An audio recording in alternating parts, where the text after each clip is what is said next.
Hello and welcome. You're watching The Big Picture with me, Frank Pereira. I must say it's good to be back in our studio here in Delhi. Let's focus on the program now. A PIL was filed earlier this month in the Supreme Court urging that political parties registered with the Election Commission be brought under the RTI Act. BJP leader Ashwini Kumar Upadhyay petitioned the court that the political parties registered under Section 29A of the Representation of People Act of 1951 be declared public authority under Section 2H of the RTI Act of 2005. He also prayed that all registered and recognized political parties be directed to appoint public information officer appellate authority within 4 weeks and make disclosures in letter and in spirit of the RTI Act, and in the event of non-compliance of the provisions of the RPA, RTI Act, Income Tax Act, Model Code of Conduct and other election laws and rules, the political parties shall be de-recognized by the ECI. The Supreme Court on Monday issued a notice to the Union of India and Election Commission of India on the plea seeking direction to bring all national and state recognized political parties under the ambit of the right to information. On this edition of The Big Picture, we will analyze the implications of bringing political parties under the ambit of the RTI. Joining me on the program today are T.S. Krishnamurtis, former Chief Election Commissioner, K.V. Prasar, Senior Associate Editor of the Tribune, Subhash Chandra Agarwal, RTI activist, and Desh Ratan Nigam, advocate of the Supreme Court. Thank you to all my guests for joining me on this edition of The Big Picture. Mr. Krishnamurtis, I'd like to begin the program with you. Your thoughts, firstly, on bringing political parties, both national and state-recognized political parties, under the ambit of the RTI. I have no hesitation in saying that they should come under the provisions of the RTI Act. Secondly, except for the political strategy matters, other matters relating to finance, other matters relating to information like, who has given donation, etc. All these things must be available to the public because they are public institutions. I mean, they are getting money from the public, so absolutely the public should know what is happening in the political party. I agree that the strategy regarding their functioning, etc., that need not be disclosed to the public, but all administrative and financial matters relating to the political parties should be available to the public under the RTI Act. All right. Certain elements can be kept out, but otherwise political parties need to be under the ambit of the Act is what Mr. Krishnamurtis is suggesting. Let me go across to our panelists here in the studio now.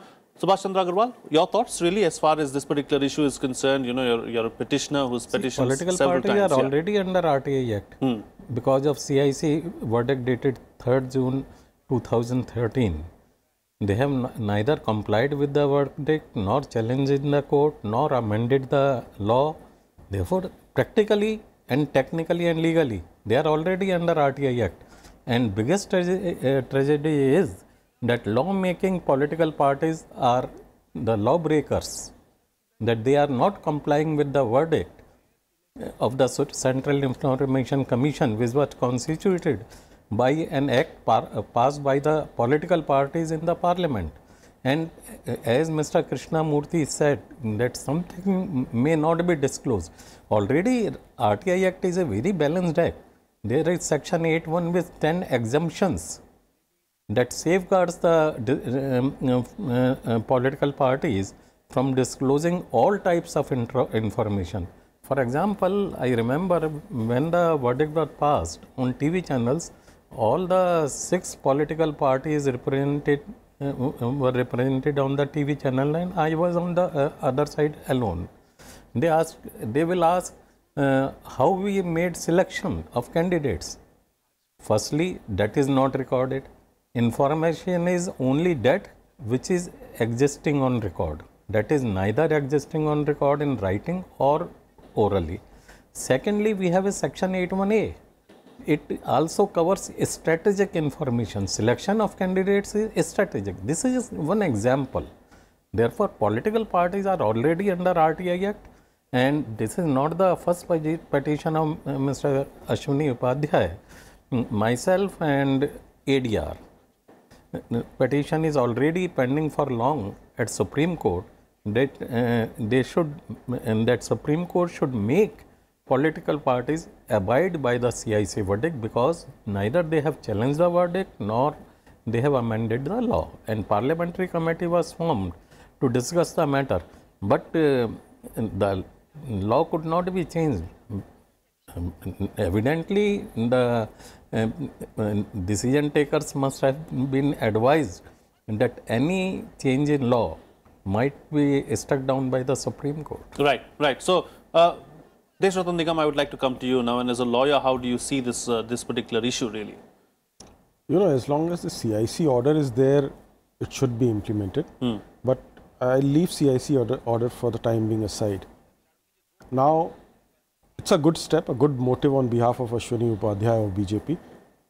But if you look at the RTI section 2H of public authority, which defines public authority, it says that it should be created by or under the constitution or by the parliament. Now, these parties have not been created by the parliament, although they are formed under the act of the parliament, which is Representation of People's Act, which is not the same thing as being created by the parliament.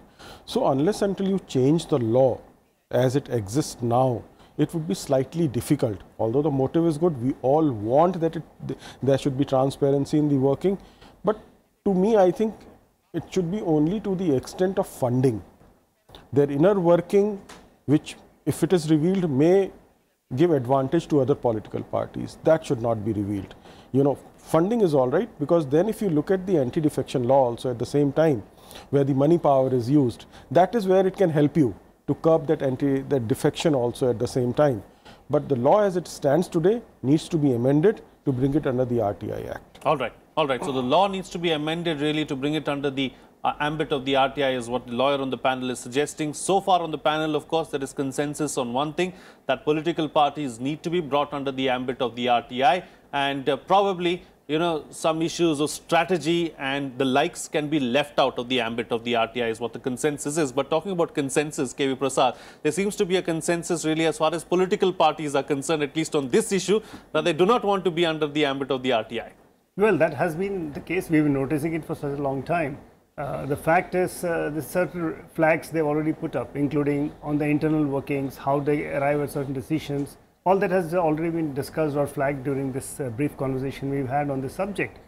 But of course, the prime concern which most people are looking at is the funding. Probably who is going to fund, how is the funding coming, who are the big.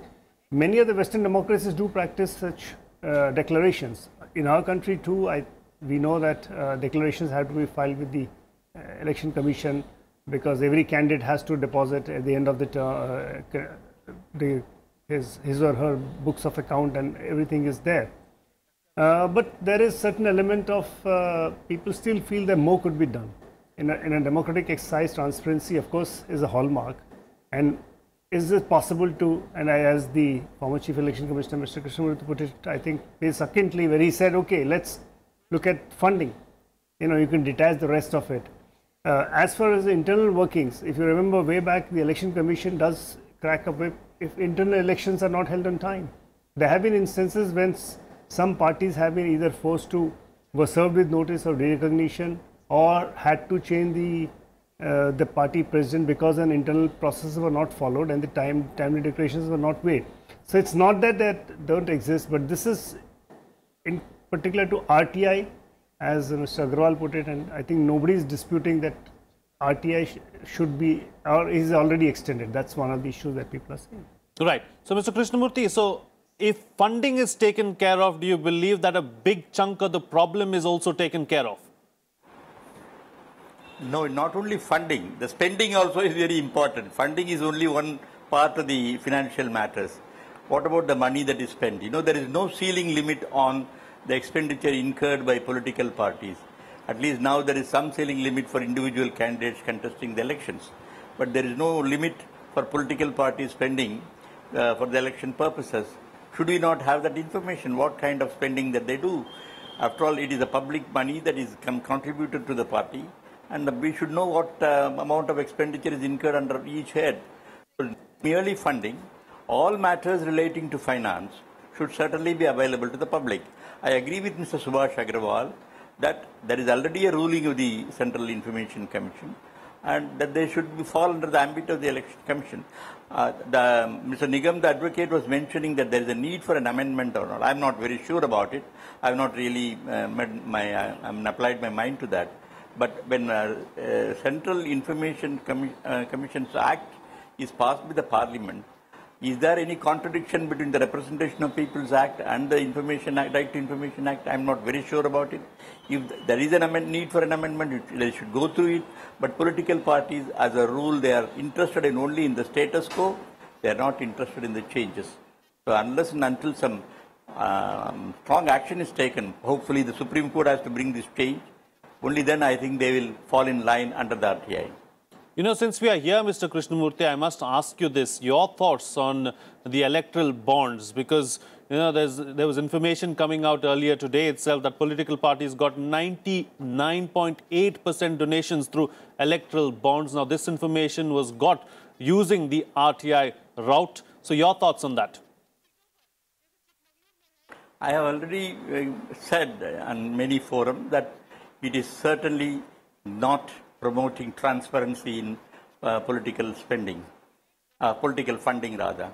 And the electoral bonds creates an obnoxious nexus between the corporates and the political parties. Actually, although it is claimed it is more transparent, on the other hand, it is more opaque in my opinion, because one side you may say that the money is coming through the banking channel, but who gives the money? We don't have the information. Only the receiver and the giver knows, or probably the banker knows. But why should not the public know? And crores of money are being channelized through these electoral bonds. I am firmly of the opinion that electoral bonds is not promoting transparency and it must be done away with. And on the other hand, I have suggested there should be a national election fund where money should not be given to political parties. Because by giving money to the political parties, we are promoting a nexus, and policy formulation is affected by the government. So in my opinion, no donation should be given to any political party, and all except from their own members, all other amounts should go to the National Election Fund. That money should be used for conducting the elections. All right. National Election Fund is what Mr. Krishnamurti is calling for, really, to deal with this particular problem. Subhash Chandra Agarwal, how do we deal with this issue? What's the best way to deal with this issue of political funding that seems to have caught the fancy and the attention of the entire country? See, best way is to eliminate root cause of requirement of money. See, posters and banners are banned. Why election rallies and road shows are not banned? Most of the spending is done on election rallies and road shows. These should be banned. Now, supposingly, electoral bonds are made transparent. I also favor that. But like friction is necessary evil, then what will happen? Unaccounted money will be given by the corporates to the election process, to the political parties to get the government favors. Now you see the ruling party has got 95% of funding from electoral bonds. Evidently that is to get government favors. And no corporate will like to be exposed before the government for funding to the opposition party.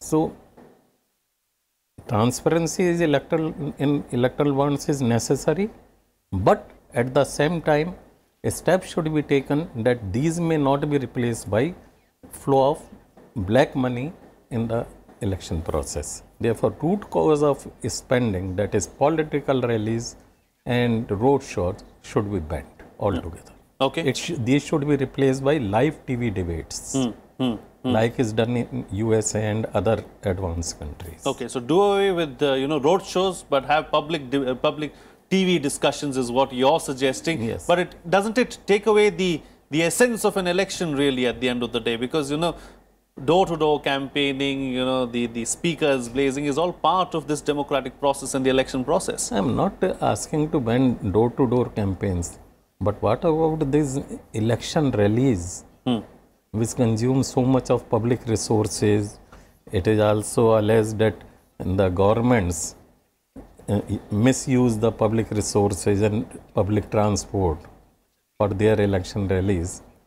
And evidently, much of the spending is done on election rallies. Right. I have seen in Haryana where an independent candidate, very well aware that he will be losing security deposit, spent maximum money on an election rally. Right. To show his richness, to exhibit his richness. Sure. Okay. Right. Deepak Nigam. See, the fact remains that, again, the motive is laudable. But the fact remains now, if you start disclosing who funded you, suppose the political party changes and the new party comes, they might become vindictive also. How to take care of those, loopholes so that no vindictiveness or enmity is shown or adverse action is taken against people who have funded. Now, popularity of a party is also reflected by the amount of funds they get. See, Congress used to be funded a lot. Then they suddenly became very unpopular, came down to 44 seats. The funding also accordingly went down. So people will, give it to a party donation mostly when they see that particular party is very popular. So sometimes, the logic given by my co-panelists that to get favors from them may not always be true. There may be instances, but at the same time, people love to give, and there is instances of donating to a party which is more popular.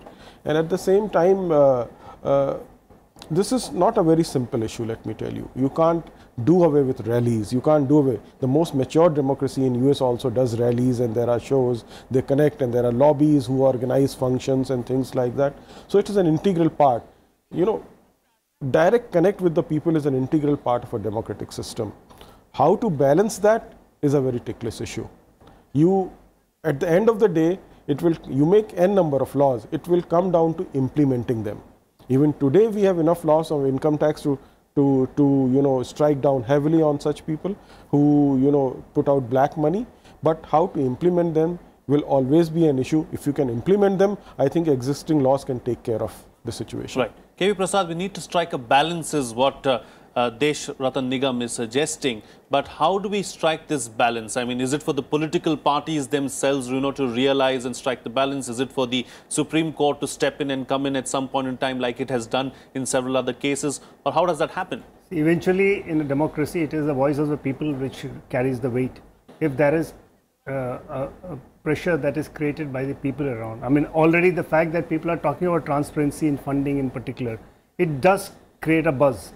Political parties per se will not change the status quo because it's working for them, right? So unless you force them in a particular direction, it doesn't happen. Any law in this country, if it has come, it is because of either some public movement behind it or there is a story behind it. There is a particular reason.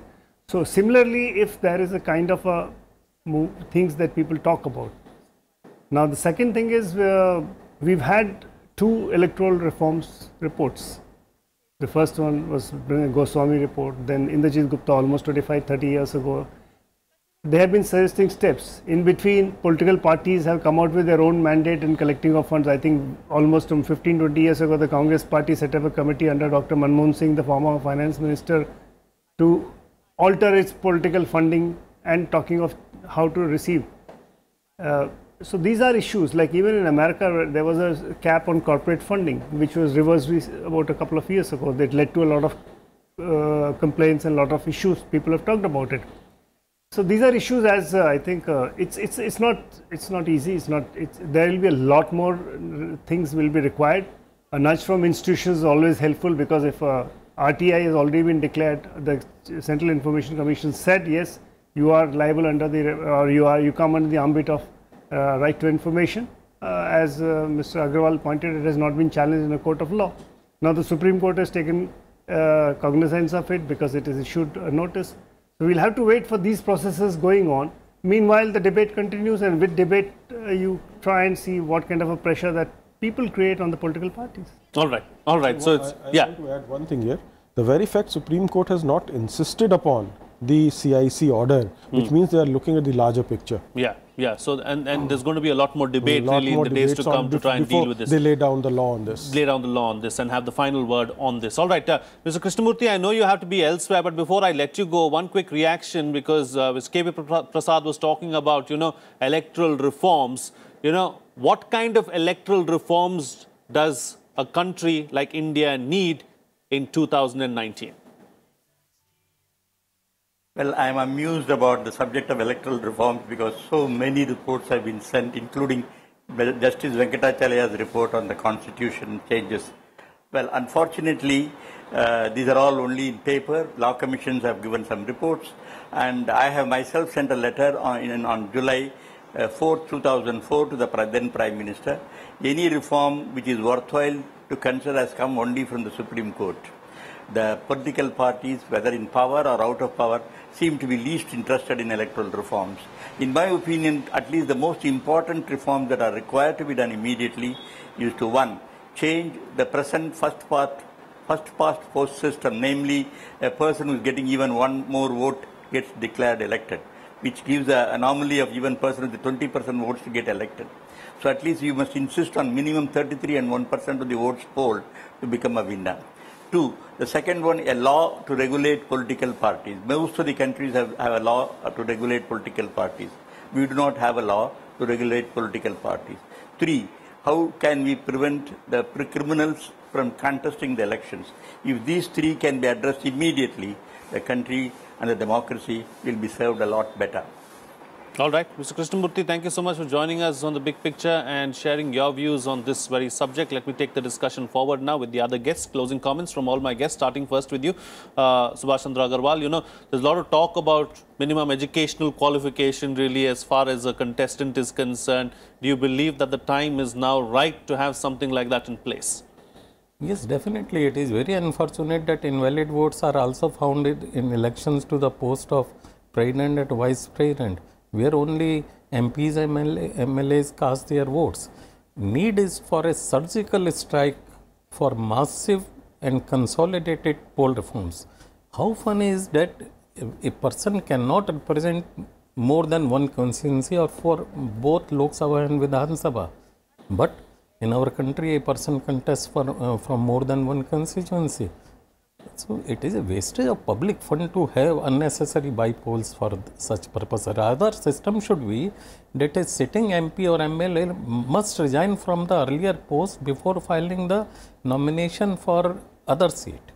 So we need a massive and consolidated poll reforms. Our Prime Minister rightly suggested for simultaneous elections to Lok Sabha and Vidhan Sabha. But where is the way out?